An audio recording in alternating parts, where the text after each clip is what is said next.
huwezi tuambia wewe ni Mkristian na wewe unanyanyasa bibi ya brother yako na watoto wa brother yako, ukamake sure mali yao imeuzwa cheap so that wewe ukuja ununue kwa will ukajiongeza na bibi yako na watoto wako. Ati unataka kutuambia marehemu brother yako alikuachia mali mingi wewe kama brother yake kuliko bibi yake na watoto.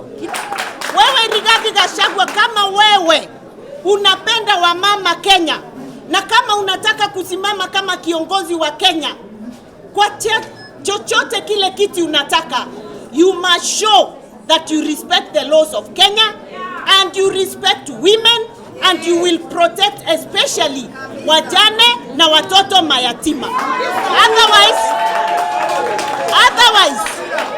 Otherwise Rigathi Gachagua, you will be cursed by God and the women of this country will curse you and you will never go anywhere in your political efforts. If you want blessings, let the people, the family of your brother get their fair share.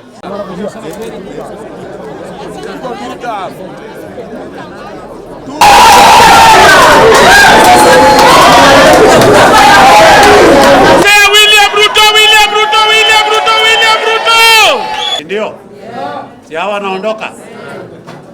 Na unajua gavana wetu na chairperson wetu endelea, uchaguzi inaendelea.